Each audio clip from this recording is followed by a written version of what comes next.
धर्मेश, बाहर निकल धर्मेश। निकलना। इतने दिनों से पैसे लिए वापस नहीं कर रहा है। अरे बाहर आ। आप जी कौन? आप कौन? जी मैं प्रवीण भाई हूँ। आप धर्मेश की? जी मैं उनकी वाइफ हूँ। वो भी घर पे नहीं है। मैं अज्जू भाई। आप जी बताइए, कुछ काम था आपको? काम तो है ना। जा बाहर बैठा है। ठीक सर। देखिए, आपके पति ने मुझसे 10 लाख रुपए लिए थे ब्याज से। उस बात को अब 6 महीने के ऊपर हो गया है। न ब्याज आया न सूद आया। अब बताइए, आपके दरवाजे पे आकर आवाज़ न लगाऊं तो क्या करूं? आप देखिए, आपकी बात सही है, लेकिन इस वक्त वो घर पे नहीं है, तो फिर जब वो होंगे आप तब आ जाइएगा। तब तक इंतज़ार कौन करेगा? 10 लाख रुपए दिए हैं मैडम। हाँ, मैं समझ सकती हूँ। अभी हमारे बिज़नेस में बहुत ज़्यादा लॉस चल रहा है, इसलिए थोड़ी सी देरी हो रही है, लेकिन आप यकीन मानिए हम जल्द से जल्द लौटा देंगे। क्या आपको पता नहीं उसने मुझसे 10 लाख रुपए लिए थे? कुछ जिक्र नहीं किया आपको उसने? किया तो था, लेकिन कहीं ऐसा तो नहीं कि इन 10 लाख रुपयों का उसने कुछ अलग इस्तेमाल किया हो, किसी लड़की में या अय्याशी में उसने उड़ा दिए हो? देखिए आप ऐसी बातें मत कीजिए, वो ऐसे नहीं है। और रही बात पैसों की, तो हमें बिज़नेस के लिए ज़रूरत था, इसलिए हमने उधार लिया था। और बिज़नेस में अभी फिर भी लॉस ही चल रहा है, इसलिए शायद देरी हो रही है। लेकिन जल्द से जल्द आपको आपके पैसे मिल जाएंगे। सही बात है आपकी। धर्मेश ऐसा कहाँ से करेगा? लड़कीबाजी तो वो कर नहीं सकता, क्योंकि जिसकी बीवी इतनी खूबसूरत हो उसे लड़कीबाजी करने की क्या ज़रूरत है? आह, और कब तक चुकाएगा ये पैसे? अब वो मैं उनसे बात कर कर आपको बताऊंगी। आप प्लीज़ यहाँ से जाइए। कब बताएंगे आप? कब बात करेंगी अपने पति से? वो तो अभी घर पे है नहीं। कब आएंगे? कब आप बात करेंगी? कब तक इंतज़ार करूँ मैं? देखिए वो जैसे ही आएंगे वैसे ही मैं उनसे बात कर कर आपको कॉल करवा दूंगी। अच्छा, तो मुझे कॉल करवाएंगे आप? देखिए, वैसे एक दूसरा रास्ता भी है। काफ़ी वक्त हो गया है, ब्याज भी नहीं आया, तो मैं थोड़ा बेचैन हो गया। मुझे अभी उस पर भरोसा नहीं रहा, लेकिन आपकी बातों से मुझे आप पे भरोसा लग रहा है। दूसरा एक तरीका है, अगर धर्मेश ना चुका पाए तो, और मुझे लगता है कि वो चुका नहीं पाएगा। अब कैसा रास्ता? आप चाहो तो आप भी चुका सकती है पैसे। मैं आई मीन मैं कैसे चुका सकती हूँ? और मैं चुकाऊँ या धर्मेश चुकाए, बात तो एक ही है ना। अब वो कर लेंगे बंदोबस्त, आप इस बात की फिक्र ना करिए। अरे, सच कहता हूँ, 10 लाख तो क्या, 50 लाख होना फिर भी आप चुका सकती है। बस एक बार आप हाँ कह दीजिए। मैं समझी नहीं आपकी बात, आप क्या अब कहना आप चाह रहे? इतनी भी नादान तो नहीं है कि मेरी बात ना समझ सके आप।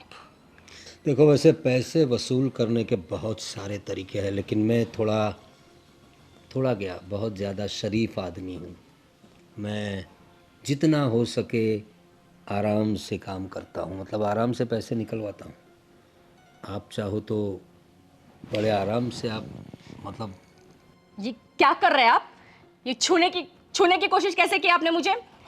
देखिए आपके पैसे उधार है हमारे पर, हम लौटा देंगे। उसके लिए ये सब हरकतें कभी मत करना, और यहाँ पर जब धर्मेश ना हो तब आने की कोशिश भी मत करना। जाइए आप यहाँ से।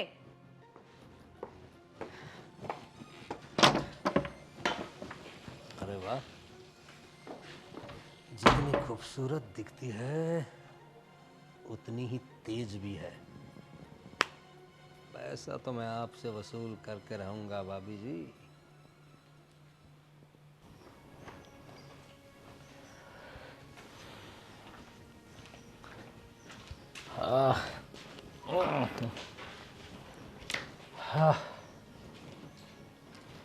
अरे शीतल, क्या हुआ? क्या टेंशन में हो? थक गई क्या काम करते करते? टेंशन में ना रहूं तो क्या करूं? तुम उधार ही इतना लेकर बैठे हो। तुमने 10 लाख रुपए उधार लिए, तुम वो कब लौटाओगे? अरे तुम्हें पता है उस 10 लाख वसूल करने के लिए कोई कोई अज्जू भाई करके कोई आया था। और तुम्हें पता है वो कैसी कैसी धमकियां दे रहा था, कैसी कैसी बातें कर रहा था वो। अरे सुन, मेरी बात सुन। तुझे टेंशन ना हो इसलिए मैंने तुम्हें बताया नहीं था कि मैंने अपने ये नए बिज़नेस के लिए पैसे लिए थे और इतने ज़्यादा लिए थे।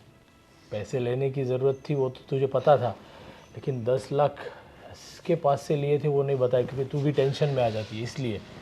लेकिन धर्मेश, ऐसे लोगों से पैसे लेने की क्या जरूरत थी? कल को पता है ये पैसे वसूल करने के लिए मिस, अगर हमें जरा भी देरी हो गई, ये पैसे वसूल करने के लिए ये लोग कुछ भी कर सकते हैं। घर की इज्जत पे हाथ भी। अरे देख देख, तू टेंशन मत ले, सब कुछ ठीक हो जाएगा। देख तू टेंशन मत ले।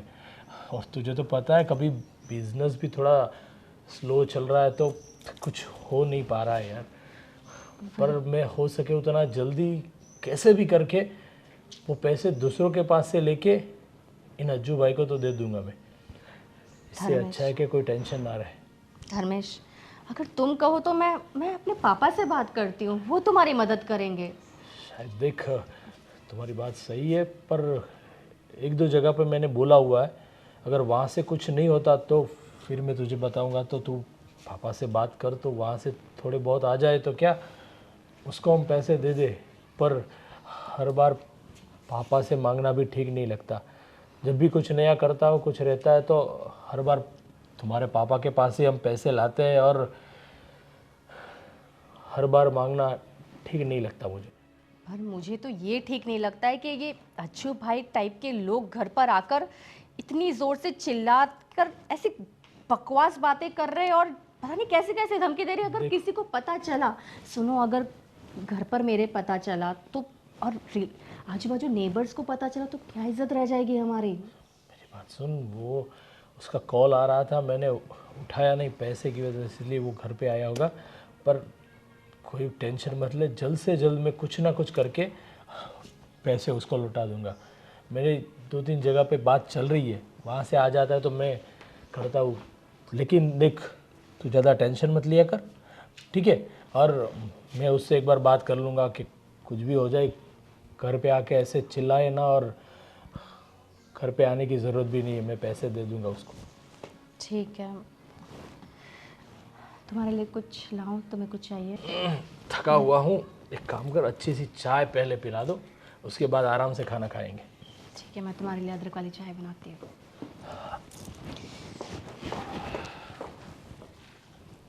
रितिका ही कुछ कर सकते हैं, मुझे पक्का भरोसा है। Ritika. Oh hi Sheetal, how are you? I am good. सुनो ना, मैं तुम्हारे पास ही आ रही थी।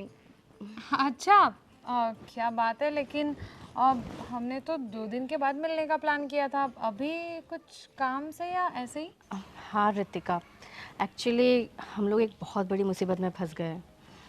क्या हुआ शीतल? क्या बात है, बोलो, मुझसे शेयर करो।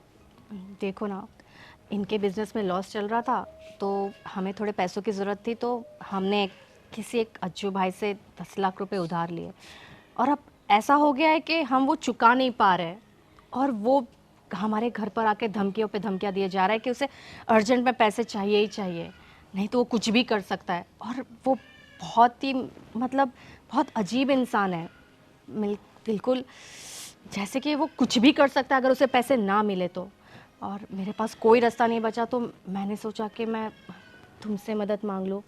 तुम मेरी मदद कर दो कुछ पैसों की। मैं देखो पक्का तुम्हें लौटा दूंगी, बस कुछ समय दे देना, बस जल्द से जल्द लौटा दूंगी। शीतल, आप तो पागल है। तुम्हें तो पता है ना कि तुम मेरी इतनी अच्छी दोस्त हो, या देखा जाए तो तुम मेरी इकलौती फ्रेंड हो, जिससे मैं सब कुछ शेयर कर सकती हूँ। अब तुम्हारी हेल्प करने के लिए तो मैं हमेशा तैयार हूँ, लेकिन प्रॉब्लम यार ये है ना कि तुम यहाँ पर हेल्प 1-2 लाख के लिए नहीं, बल्कि 10 लाख के लिए मांग रही हो। अब 10 लाख कोई छोटी मोटी रकम तो है नहीं। और रही बात ये जो भी तुम भाई का नाम ले रही हो यार, देखो सिंपल सी चीज़ है, मैं ये सब लफड़े में नहीं पड़ना चाहती। वो अज्जू भाई आज तुम्हारे घर पर इस तरीके से आ रहे हैं और कल को अगर उन्हें पता चला कि मैंने तुम्हें ये पैसे दिए हैं और पैसों के लालच में वो हमें भी परेशान करने लगा है तो नहीं नहीं, प्लीज़ शीतल, मैं ये सब लफड़े में नहीं पड़ना चाहती। देखो ना रितिका, नहीं ऐसा कुछ भी नहीं होगा, कोई तुम्हारे घर पर नहीं आएगा। मैं किसी को पता ही नहीं लगने दूंगी कि तुमने मेरी मदद की है। बस सिर्फ एक बार मदद कर कर मुझे इस मुसीबत से निकाल दो, मैं फिर कैसे भी करके तुम्हें तुम्हारे पैसे लौटा दूंगी। बस मुझे इस मुसीबत से निकाल दो रितिका, प्लीज़। शीतल यार देख, मैं तो तुझे ये मुसीबत से ज़रूर निकाल देती, पर तू जानती है ना ये पैसों वाली सब चीज़ें जय हैंडल करते हैं, तो मेरे हाथ में थोड़ी ना सब है। अब तू ही सोच कि मैं जय को कहूँगी कि शीतल को इतने पैसों की ज़रूरत है, अब तो वो कहाँ से, मतलब वो तो मुझे यही बोलेगा कि यार 10 लाख इतनी बड़ी रकम किसी को देना, तो मेरी फ्रेंड है।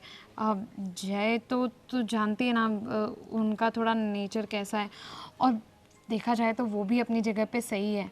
तुझे पता है उनके किसी फ्रेंड को थोड़ी बहुत भी ज़रूरत होती है ना, अभी थोड़े दिन पहले की बात है, वो क्या नाम है, गोपाल भाई को, अब सॉरी तू तो नहीं जानती ना, वो उनके ऑफिस के फ्रेंड हैं, उनको 5 लाख की ज़रूरत थी। तो मैंने उनको ये बोलकर मना कर दिया कि किसी पर विश्वास नहीं करना चाहिए, भले कितने भी अच्छे फ्रेंड हो। 5 लाख जैसी चीज़ कल को नहीं लौट आई तो क्या करेंगे।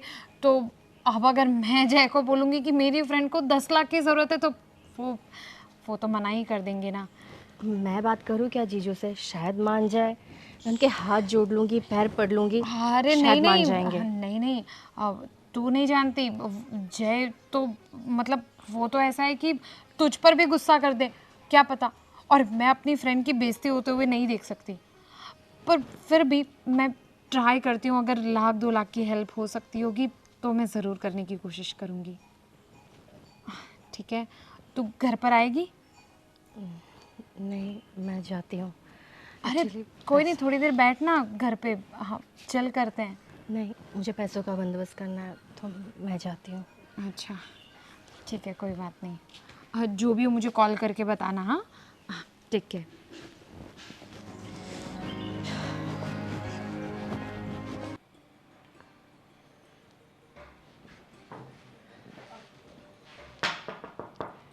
अरे तुम, क्या मैं अंदर आ सकती हूँ? अरे आ सकती हूँ मतलब, अरे अपना ही घर समझो इसे। आओ, मोस्ट वेलकम, सुस्वागतम। आइए, बैठिए। बताओ कैसे आना हुआ, पैसे लेके आई हो? वही मैं आपको बताने आई थी कि देखिए पैसों की रकम बहुत ज़्यादा है, तो हम नहीं कर पा रहे ये सब। मतलब मुझे नहीं लगता है कि हम ये चुका पाएंगे। बिजनेस में काफ़ी लॉस चल रहा है और मैंने हर किसी से, फ्रेंड्स, रिलेटिव, सबसे पैसे मांगकर कोशिश की है मांगने की, लेकिन कहीं से भी बंदोबस्त नहीं हो पाया।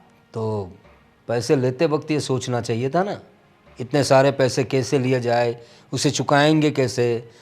अगर बिजनेस में डाला है तो बिजनेस से मुनाफा कमाएंगे कैसे, और जिनका लिया है उनको देंगे कैसे, ये सब पहले सोचना चाहिए था ना आपके श्रीमान पति जी ने। अगर वो मुझे बताते ना कि वो इतनी बड़ी रकम उधार लेने वाले, तो मैं उन्हें कभी नहीं लेने देती। उन्होंने मुझे बताया ही नहीं था लेने के वक्त। यही तो गलती होती है तुम्हारे पति जैसे आदमियों की, अपनी इतनी खूबसूरत बीवी से इतनी सारी बातें छुपाते हैं। 10 लाख रुपए लिए, 1 रुपया ब्याज नहीं आया, ये सब तुम्हें बताना चाहिए था ना, नहीं तो आज तुम्हें यहाँ तक आना पड़ता। देखो तुम्हारी सारी बातें मैंने सुन ली, अब मुद्दे पे आते हैं। बताओ किस लिए आई हो? मैं कह रही थी कि आप उस दिन मुझसे 10 लाख के बदले, मतलब हमें ये 10 लाख ना देना पड़े, उसके बदले आप कह रहे थे कि हाँ, आपके पास सॉल्यूशन है। सॉल्यूशन तो है ना। देखो, क्या नाम बताया आपने अपना? जी शीतल। शीतल, नाम की तरह ही हो आप, शीतल, एकदम ठंडक महसूस होती है आपके पास। देखिए, सॉल्यूशन तो है।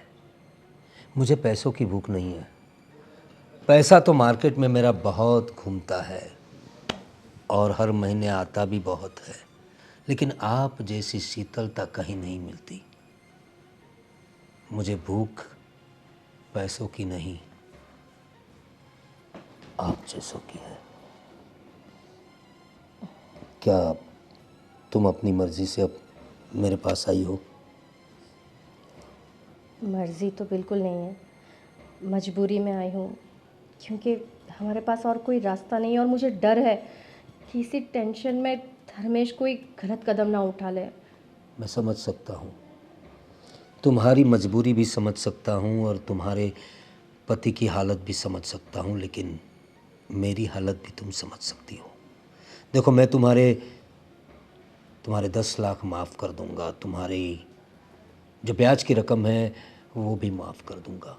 बस उधर वो भी माफ़ कर दूंगा, और तुम चाहो तो कुछ पैसे और तुम्हें दे दूंगा। नहीं, मुझे तुमसे और कोई पैसे नहीं चाहिए। बस मैं ये चाहती हूँ कि तुम्हें जो करना है कर लो, लेकिन आज के बाद हमारी ज़िंदगी से बहुत दूर चले जाना। ना ही कभी हमारे दरवाजे पे आना, ना ही कभी कॉल करना, और और ये 10 लाख भूल जाना। 10 लाख भुलाने के लिए आपको ऐसा काम करना पड़ेगा मैडम, जो मैं ज़िंदगी भर ना भूल पाऊँ। रेडी? तैयार हो? देखिए, वहाँ मेरा कमरा है, बहुत बढ़िया सी लाइट भी लगी है वहाँ पर, और बेड भी इतना बढ़िया है, आप देखते ही चकाचौंध हो जाएगी। साइड के कबर्ड में जो चाहिए वो नाइटी आप पहन सकती है। प्लीज़ तैयार हो जाइए, मैं आता हूँ।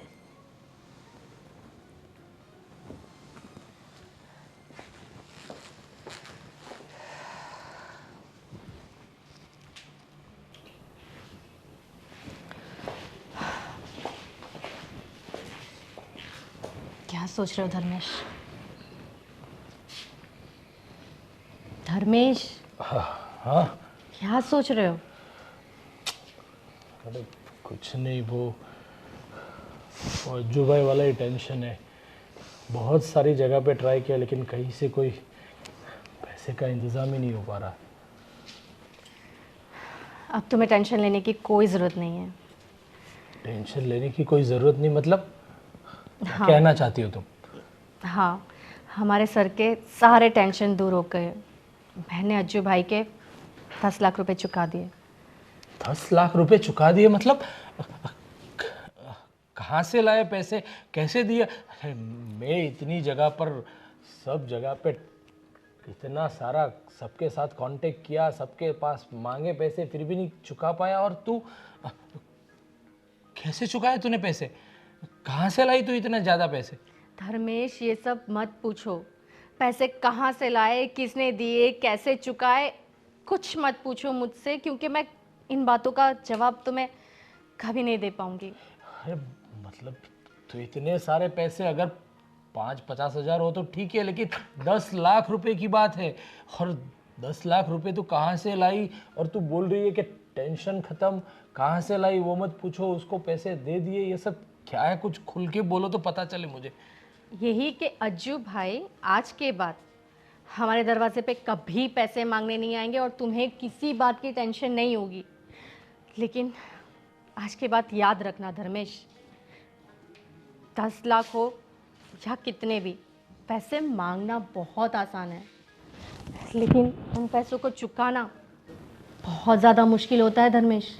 अरे हाँ, मुझे पता है। मैंने बिजनेस को ग्रो करने के लिए लिए थे, और मुझे पक्का पता था कि अ, हो जाएगा अपना बिजनेस स्टार्ट, तो ये 10 लाख रुपए तो मैं ऐसे चुटकी में दे दूंगा। लेकिन उसी टाइम पे मंदी की मार ऐसी आई कि बिजनेस चलना तो दूर, पूरा ठप हो गया। इसकी वजह से नहीं चुका पाया, वरना तो कोई दिक्कत थी नहीं। लेकिन अब चुक गए पैसे, अब तुम्हें किसी बात की टेंशन नहीं। लेकिन याद रखना, आइंदा ऐसा कुछ भी मत करना, और अगर करो तो कम से कम मेरी सलाह ले लेना, मुझसे ज़रूर बात कर लेना, मेरे बिना बताए ये सब मत करना। कर तुम लेते मेरी बात सुनो, तुम कहाँ से लाई इतना पैसा, वो तो मुझे बता दो प्लीज़। धर्मेश, शायद मैं ये बात तुम्हें कभी नहीं बता पाऊंगी, इसी में हमारी भलाई है। पर शीतल, शीतल, इतने सारे पैसे एक साथ अज्जू भाई को दे दिए और बोल रही है कि बताओ नहीं। शायद मुझे लग रहा है कि वो अपने पापा के पास से लाके देगी, पर वो तो मुझे बता सकती है, लेकिन ये क्यों मना कर रही है कुछ पता नहीं चल रहा। हे भगवान, कहाँ से लाई होगी वो इतने पैसे।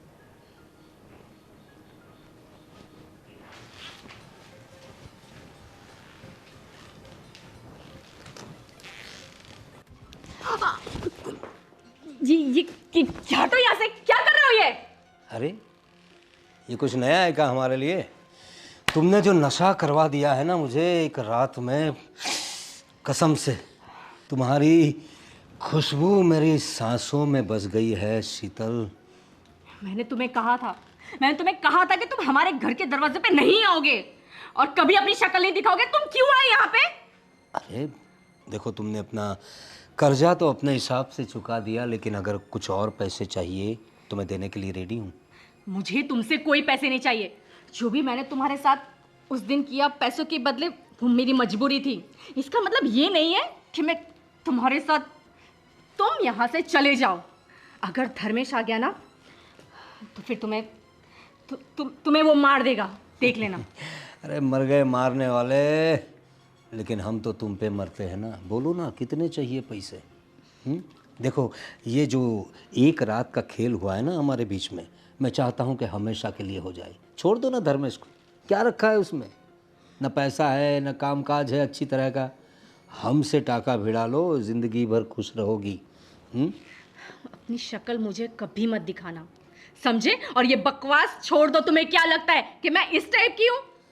याद रखना, जो तुम बोल रहे हो ये कभी नहीं होगा। चले जाओ यहाँ से, वरना मैं तुम्हारा सिर फोड़ दूंगी, समझे? जाओ यहाँ से। धर्मेश, तुम क्या कर रहे हो यहाँ पर? मेरे घर में आके मुझे पूछ रहे हो कि मैं यहाँ क्या कर रहा हूँ? ये तूने बहुत गलत किया है। तुझे पता नहीं है, तेरा जो कर्जा माफ हुआ है ना, ऐसे नहीं हुआ। तेरी बीवी वो अपनी मर्जी से आई थी मेरे पास। मैंने उसके साथ कोई ज़बरदस्ती नहीं की, और ना कभी मैं किसी के साथ ज़बरदस्ती करता हूँ। तो तेरा जो कर्जा माफ हुआ है ना, इसने करवाया है। ये सोई है मेरे साथ। मैंने तुम लोगों की सारी बातें सुन ली अभी, और तू पैसा देकर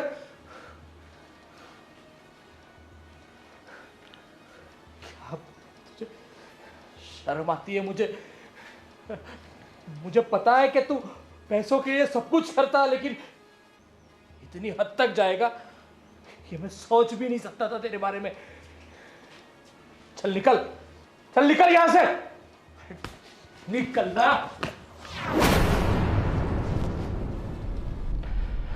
और शीतल, ये तूने क्या किया? हाँ, किया मैंने। और क्या करती धर्मेश में, और क्या करती? कैसे देख पाती मैं तुमको? तुम ना खा पाते थे, ना चैन से सो पाते थे धर्मेश। कैसे तुमको ये हाल में देख सकते थे? जब से ये 10 लाख रुपए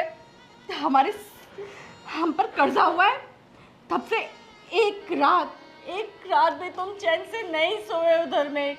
मैं क्या करती? मेरे पास और कोई रास्ता नहीं था। अरे शीतल, इसके लिए तूने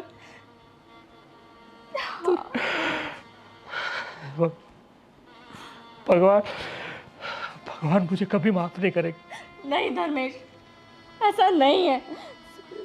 सुनो, ये आज के बाद हम कभी ऐसा कोई कर्जा नहीं लेंगे। बस तुम रो मत धर्मेश। धर्मेश, ये जो कुछ भी हुआ है ना, हम लोग वो एक बुरा सपना समझकर भूल जाते हैं, ठीक है?